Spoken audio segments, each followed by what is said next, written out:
Salam alaikum wa rahmatullahi ta'ala wa barakatuh. Notre cours d'aujourd'hui, c'est le système musculaire, يعني الجهاز العضلي.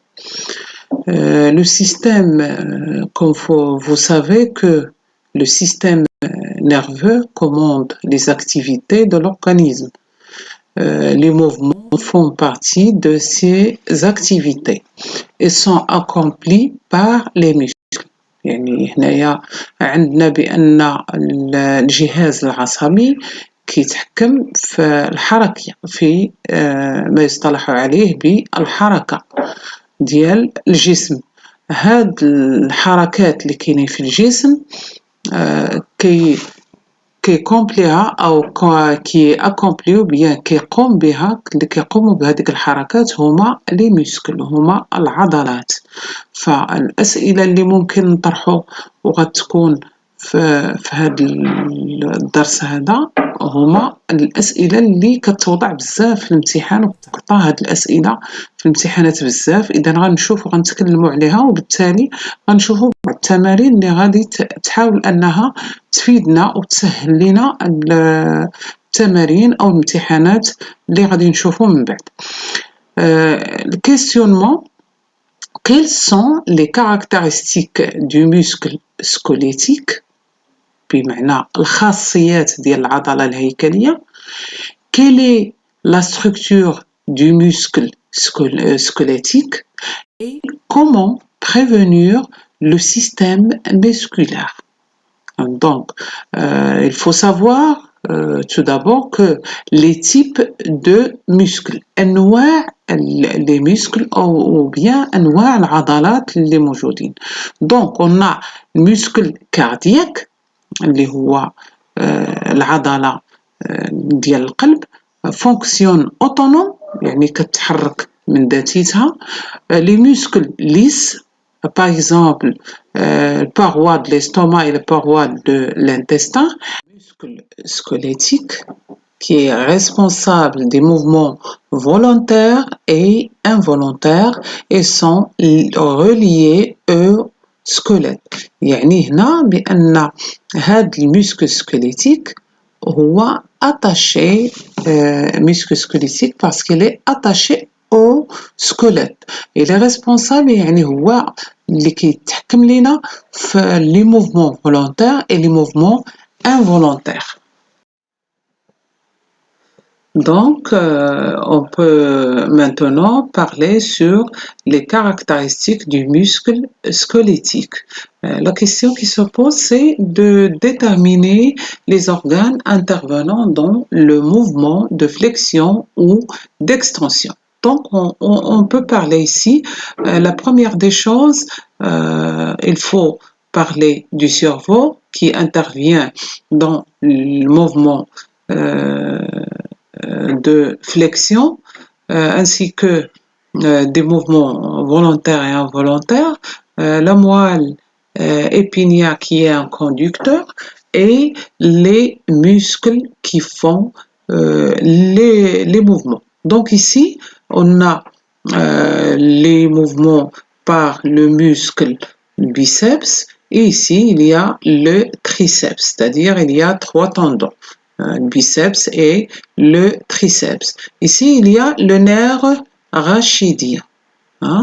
Et ici, il y a l'articulation mobile. C'est-à-dire qu'ici, il y a l'articulation اللي كتخلي اليد في حركية.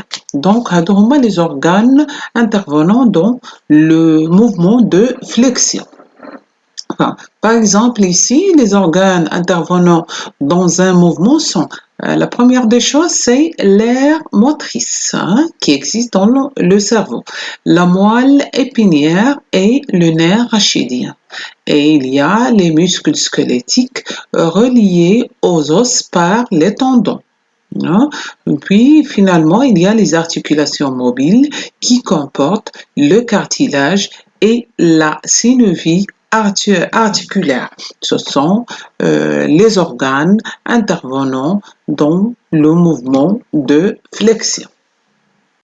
Donc, regardez ici, il y a le mouvement de flexion dans le document numéro 2, s'il y a l'articulation mobile, regardez ici, le triceps est relâché, par contre, le muscle biceps est contracté. Donc ici, contraction, ici, relâchement pour le triceps. Par contre, ici, regardez, articulation ici mobile, regardez que le triceps est contracté, par contre, le muscle biceps est relâché, c'est-à-dire ils sont deux muscles antagonistes, c'est-à-dire إذا كان واحد عندنا relâché الآخر سيكون contracté. هنايا كيكون العكس هنا relâché contracté هنا contracté relâché. Donc mouvement ici c'est mouvement de flexion, ici mouvement d'extension. Pour le mouvement d'extension, le muscle biceps est relâché, le muscle triceps est contracté. Par contre, mouvement de flexion, le muscle triceps est relâché, muscle biceps est contracté. Et n'oubliez pas ici qu'il y a les tendons ici qui font lier les muscles aux os. Bon, maintenant on parle sur les caractéristiques du muscle squelettique ou bien les propriétés du muscle squelettique. Ici, regardez pour cette expérience, état du muscle avant l'excitation. Ici, avant l'excitation, regardez le muscle, il a une longueur initiale et après l'excitation, il y a une autre longueur, c'est-à-dire que le muscle a subi sous l'action de stimulation, ici c'est stimulation électrique, on parle ici de trois types de stimulation, ici on a stimulation électrique, c'est-à-dire sous l'action d'un courant électrique. Il peut y avoir excitation chimique sous l'action des acides variés ou bien mécanique sous l'action d'un pincement de la patte ou bien du muscle. D'accord? Donc ici, on regarde qu'il y a diminution, on dit diminution de la longueur, mais le muscle, il devient rigide. Le muscle devient rigide يعني هنايا العضلة كتقساح والطول ديالها كيقصر إذا هنا كنقولوا بأنها il se contracte يعني كتجمع ما كتبقاش في داك لاطاي ديالها اللي هو الأول وكتقساح. Donc ici, on parle état du muscle avant l'excitation. Ici, état du muscle après l'excitation. Donc, l'excitabilité, ça veut dire quoi? L'excitabilité, c'est la faculté musculaire de recevoir un stimulus. تكلمنا عليه دابا قلنا بأن les stimulus ce sont de trois types, soit physique, c'est-à-dire sous l'action d'un courant électrique, ou bien chimique sous l'action des acides à dilution différente, ou bien mécanique avec un pincement de la patte ou bien un pincement du muscle. Donc on dit que le muscle est excitable, يعني هنايا كيستجيب لهذيك l'excitation. إذا هنا le muscle il est excitable يعني راه استجب لينا لهذيك الاكسيتاسيون. وثاني حاجه هنايا شفناها هي ان العضله تقلصات. C'est la contractilité. C'est quoi? C'est la capacité de se contracter suite à un stimulus en diminuant de longueur et augmentation de diamètre. On dit que le muscle est contractile. Bon, ici on a une autre expérience qui parle sur une autre propriété du muscle. Regardez ici, on a le muscle. On exerce une force qui est inférieure à 60 grammes, une masse inférieure à 60 grammes, on regarde qu'il y a les dimensions varient, c'est-à-dire il y a allongement du muscle. Lorsqu'on annule la masse, le muscle prend sa partie initiale. Par contre, ici, on met une force qui est supérieure à 60 grammes. Regardez ici, il y a allongement du muscle. Mais lorsqu'on enlève ou bien on élimine la masse qui est supérieure à 60 grammes, on regarde que le muscle ne prend pas sa partie initiale. Donc, on peut dire que quand la force exercée est annulée, le muscle récupère ses dimensions initiales après étirement. Ici, l'exemple هذا يعني هنا ملي كنحيدو هذيك لا ماس اللي كنا عاملين لو موسكل كنلاحظوا بان لو موسكل كيرجع للحاله ديالو الطبيعيه لا لونغور انيسيال. مي في الدوزيام بارتي كنلاحظوا بان quand on met une masse de 60 grammes, le muscle ne prend pas sa partie initiale. Hein? Donc, on peut dire qu'il n'y a pas retour à la longueur initiale. Donc, on dit que le muscle ne récupère pas ses dimensions initiales après étirement, même si la force exercée est annulée. نعاود نوضح هنا العربية. إذا هنا بالنسبة وهذا كيتعطى بزاف في الامتحانات. مثلا هنا عندنا واحد لاماس، هاد لاماس ملي عملناه لو موسكل كنلاحظوا بأن لو موسكل طوال في لا لونغور ديالو، ما بقاش كما كان طوال، ولكن ملي حيدنا هذيك لاماس كنلاحظوا بأن العضلة رجعات للطول ديالها الأصلي. إذا هنا كنتكلموا على المرونة. دائما ملي تشوفوهم كيعطيوكم لي ماس راه علاش كنتكلموا على المرونة. هنا إلا خدينا ليكسبيريونس الثانية عملنا واحد لاماس سوبيريور à 60 غرام. كنلاحظوا هنايا بأن ملي العضلة خدات واحد لا لونغور تزاد لا لونغور ديالها، ولكن ملي حيدنا لا ماس ما رجعاتش بقات. اذا هذا اش كيعني؟ هذا كيعني بان العضله فقدات المرونه ديالها، يعني ديك المرونه اللي شفنا في الاول ما بقاتش هنا. علاش؟ لان هذوك لي فيبر sont relâchés, on peut dire qu'ils sont ils ne travaillent pas, donc ils perdent son élasticité. Donc on peut dire que le muscle a la faculté de reprendre sa longueur initiale après l'annulation de la force appliquée. Le muscle est donc élastique, mais cette élasticité est limitée. يعني هذه المرونة محدودة. والشيء اللي كيقول لنا محدودة هو هذا الأمر اللي عندنا في l'expérience, في deuxième expérience. Pour la structure du muscle squelettique, on peut dire qu'il y a, regardez, il y a plusieurs fibres musculaires, اللي هما الألياف العضلية. Fibre, regardez ici, il y a la fibre musculaire, l'élève عضلي. Regardez, un ensemble de fibres musculaires nous donne le faisceau de fibres, c'est-à-dire حزمة ألياف عضلية.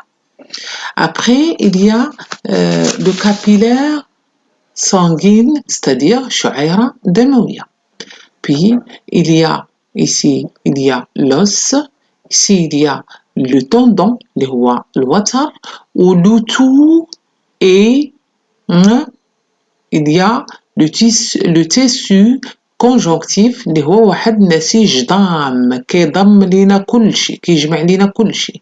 Donc عندنا le muscle squelettique est constitué d'un ensemble de fibres musculaires qui forment un faisceau de fibres musculaires, donc un ensemble de fibres musculaires, puis il y a les capillaires, il y a des capillaires sanguines. Le tout est enrobé par un tissu conjonctif. C'est ça la structure du muscle squelettique. Donc ici, on parle ici, il y a schéma d'une fibre musculaire en coupe longitudinale. Regardez, il y a membrane cytoplasmique, il y a le cytoplasme, regardez ici, il y a le noyau. Mais on peut constater qu'il n'y a pas un seul noyau, il y a plusieurs noyaux dont la fibre musculaire. C'est la caractéristique qui est essentielle pour les fibres musculaires. Ils ont plusieurs noyaux, puis ils ont un cytoplasme, une membrane cytoplasmique. Si on passe ici, il y a des fibres musculaires en vue en coupe longitudinale. Regardez ici, ici, il y a plusieurs noyaux. Hein? Il y a des fibres, voilà une fibre musculaire, voilà une deuxième fibre musculaire, c'est-à-dire que les fibres musculaires sont constituées par plusieurs noyaux. chaque الخلية يعني لو بغينا نقولوا الخلية العضلية كتكون من عدة نواة وسيتوبلازم ou membrane cytoplasmique. Donc chaque fibre musculaire est constituée par plusieurs noyaux, cytoplasme et membrane cytoplasmique. Par exemple, أعطيتكم هذا l'exemple هنا مثلا تعطات لكم في امتحان ليجوندي لو شيما سي دوسو par exemple. هنا ما تنساش تعمل le titre schéma d'une coupe longitudinale de la fibre musculaire, donc n'oubliez pas le titre. Et par exemple ici 1 c'est la membrane cytoplasmique, 2 c'est le cytoplasme et ici regardez les noyaux, n'oubliez pas de mettre les noyaux, c'est-à-dire plusieurs noyaux, et les stries transversales. Regardez ici, il y a des stries, des stries transversales. عرضيين, transversales. Moi, de l'écrit, regardez, regardez ici, voilà, واحد كلهم هادو ce sont des stries transversales. دونك هنا ملي كيعطيك واحد الخلية عضلية انفو باش كتعرفها بأن عندها بزاف ديال النواة. إذا كنكتب لي نوايو ما كنكتبش نواة واحد, تنكتب لي نوايو وهنا هنا les stries, regardez ici, il y a les stries transversales, il y a le cytoplasme et les noyaux. Ainsi que la membrane cytoplasmique et le cytoplasme. Donc, s'il vous plaît, un exemple, j'ai donné cet exemple. Si vous avez un schéma, n'oubliez pas de mettre le titre. Et par exemple, ici, une coupe longitudinale de la fibre musculaire. Et c'est ce qu'on appelle la plaque motrice. La plaque motrice, c'est l'intersection entre neurones et le fibre musculaire. Bon, si on donne par exemple déterminer la relation entre les neurones et les fibres musculaires en se basant sur le document, par exemple, document numéro 7. Chaque neurone, regardez ici, il y a une neurone, il y a le corps cellulaire, l'axone et arborisation terminale. Donc chaque neurone est relié à plusieurs fibres. يعني كل خلية عصبية كتلاقى مع بزاف ديال les fibres musculaires. Regardez ici, voilà fibre musculaire, deuxième fibre musculaire et la troisième fibre musculaire. Par surface appelée la plaque motrice. Donc la plaque motrice, c'est l'intersection ou bien le lieu de rencontre entre l'arborisation terminale et les fibres musculaires. C'est ce qu'on appelle la plaque motrice. C'est l'ensemble des synapses qui séparent le motoneurone des fibres musculaires, qu'il innerve la plaque motrice permet le passage de l'influx nerveux du neurone aux fibres musculaires grâce à un médiateur chimique appelé l'acétylcholine. Donc هنا كنعرفوا كيف ما قلت لكم بأن عندنا هنا le corps cellulaire, l'axone, l'arborisation terminale. هاد l'arborisation terminale كتعطينا هنا في النهاية ديالها كتعطينا واحد السبستانس اللي كنسميوها l'acétylcholine. واحد لا سبستانس سميتها لاسيتيلكولين. هذيك لاسيتيلكولين هي اللي كتحاول ان داك لانفلو نيرفو اللي كان عندنا هنا في لو كور سيلولار ومشى، هذيك لاسيتيلكولين هي اللي كتوصلو لي فيبر musculaires. D'accord? Donc, ici, on peut dire qu'il y a relation entre le neurone et les fibres musculaires. Ici, il y a plusieurs, ici, il y a 3. C'est ce qu'on appelle synapse. هاد البلاصة ديال الالتقاء ديالهم بجوج كنسميوها synapse. Neurone, fibre musculaire, هادي كنسميوها la plaque motrice. هنا بطبيعة الحال عندنا le corps cellulaire, l'axone et l'arborisation terminale. Donc, ici, c'est ce qu'on appelle jonction neuromusculaire, schéma interprétatif. إذا هنايا هذه هي la plaque motrice. هذه هي la plaque motrice. Donc ici, la même chose, c'est l'unité motrice qui est formée d'un motoneurone, motoneurone, c'est-à-dire un neurone moteur. Ici, neurone moteur. كنعرفوا أن les neurones moteurs كيمشيو مباشرة للعضلة باش كيعملوا ديك الحركة، يا إما في التحركية الإرادية أو لا في التحركية اللا إرادية. Donc هنا l'unité motrice est formée d'un motoneurone et de l'ensemble de fibres nerveuse qu'il énerve. Ici, regardez ici, voilà le corps, ici le motoneurone, ici c'est l'axone, ici l'arborisation terminale par exemple, ici l'axone, ici les terminaisons arborisation terminale, et ici on peut dire que ce sont les muscles, donc il y a des fibres musculaires qui sont innervées par le motoneurone. Donc ici, quels sont les besoins de l'activité musculaire? C'est-à-dire, pour qu'il y ait activité musculaire, il faut des éléments qui sont nécessaires. Regardez ici.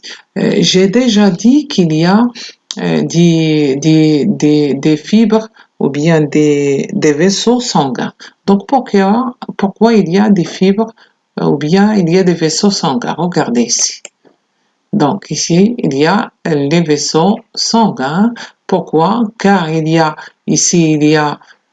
glucose qui provient des nutriments et l'oxygène qui provient par exemple des poumons. Donc le sang contient des éléments nutritifs, contient aussi l'oxygène. Donc lorsque le sang entre au niveau des vaisseaux sanguins, le muscle il prend le glucose. Pourquoi faire? Donc il prend le glucose ainsi que l'oxygène.